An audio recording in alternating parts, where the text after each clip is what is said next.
Hello everyone, my name is Gauri and I'm first year LLB student of Delhi University. My topic for today's discussion is judicial separation.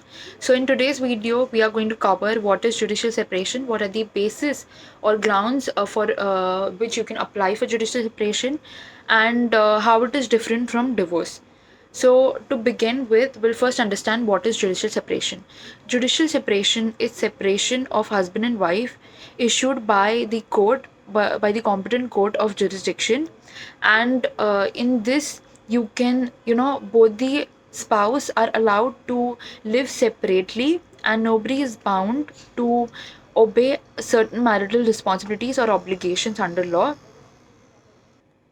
So, guys, here we need to understand that the concept of judicial separation is very new to the Indian society. Still, in some cases, we don't usually prefer to go for divorce. It is still a very taboo topic for us. So, judicial separation is understood to be very, progressive yet very preferable than a divorce. Here your marriage will still be valid and acceptable in the eyes of society, but you have the right to live separately your own life, and you also get time to reconciliate with each other and talk it out until you find a preferable solution, and you can get back, you can resume your marriage together.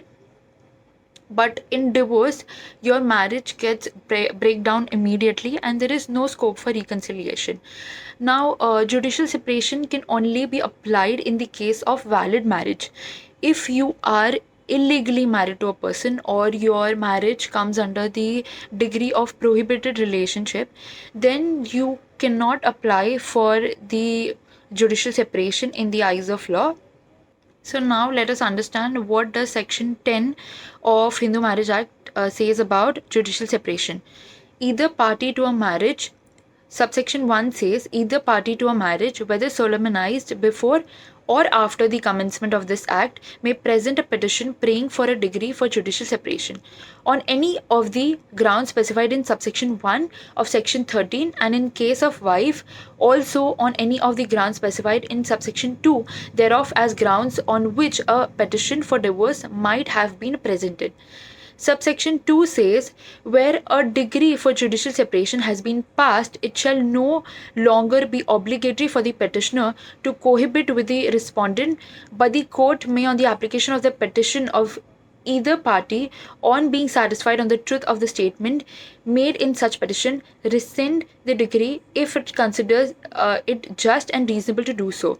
So here it talks about first about the retrospective operation of the law, that if your marriage was validated before the operation of this act, you can still apply for judicial separation under certain grounds. So what are the grounds? Let us see now. First and foremost is of adultery. So if any of the spouse, while being in a valid marriage, does cheat or something, then you can apply on the basis of adultery. Second is cruelty. Third is desertion. So in the case of desertion, if any of the spouse desert the other for a certain period of time without any given any reasonable reasonable ground, or without even giving any grounds, just leave the other spouse, then you can apply for judicial separation on that basis. Fourth is unsoundness of mind. Fifth is apostasy or conversion of religion. Now, apostasy, for an example, if my husband, when I married to him, he was Hindu, but after a certain period of time, he converted into Muslim, and I'm not okay with that thing, then I can apply on this basis for judicial separation as well. Fifth is incurable leprosy. Then is renunciation from world. Renunciation from the world is basically, in the layman language, sannyas. If in middle of our marriage somebody says that I'm not okay with the marriage anymore and I want to leave everything and go for sannyas, Himalaya or something, then you can still apply on that basis for judicial separation. Then is resumed spouse. Now, in the case of missing spouse. Now here we need to understand that the minimum period for this application for on the basis of presumed spouse is period of 7 years. So for continuous period of 7 years, if you're either of the spouse is missing, or you are not able to get in contact with that person, in this case you can apply for judicial separation. There are few additional reasons as well mentioned under subsection 2 for women, and that are first bigamy. In case of a marriage solemnized before the commencement of this act, a wife is entitled to present a petition for judicial separation on the ground that the respondent husband had married again before the commencement of the act, or that any other wife or of the respondent husband to whom he was married before such commencement was alive at the time of the solemnization of the marriage of the petitioner with the respondent. So bigamy can also be the ground for you know judicial separation. Second is rape or bestiality. A wife can seek judicial separation on the ground that since the solemnization of the marriage, that husband has been guilty of rape or bestiality. Third is a non-resumption of cohabitation after decree and order of maintenance. Fourth is option of puberty. Now, in the case of puberty, what we need to understand is uh, before this decade or so, it was very much common that people used to get married very early in the stage of childhood. In this case, still in some areas, still it continues. So in this basis, if a girl or if a woman is below the valid age of marriage, she can apply on this basis. Being an underage, she can apply for judicial separation as well. So now let us understand briefly what are the divisions or difference between judicial separation and divorce.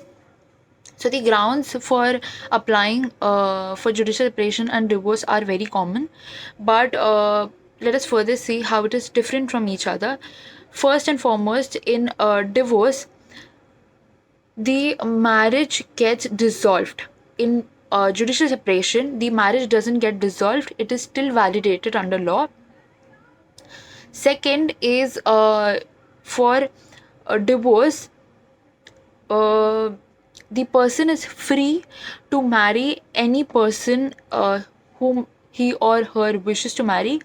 But in judicial separation, you are not allowed to marry, because in judicial separation, your marriage is still valid under law. So if you marry some person while being in judicial separation, it is considered to be bigamy and an offense under law.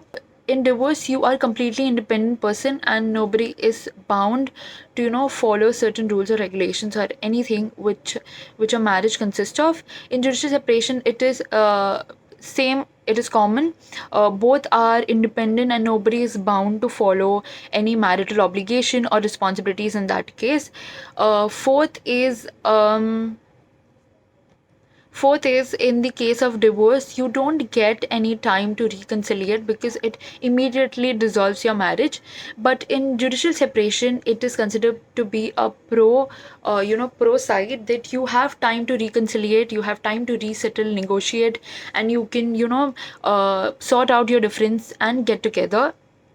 Fifth is, in the case of divorce, your marriage, if you want to marry a person, you need to go through whole process altogether. Like, you need to follow all the rituals and solemnize your marriage and get the assent of court and everything. But in case of judicial separation, your marriage is valid, so it will be resumed. You don't need to go again with the whole process of marriage. Sixth is, in the case of death of spouse.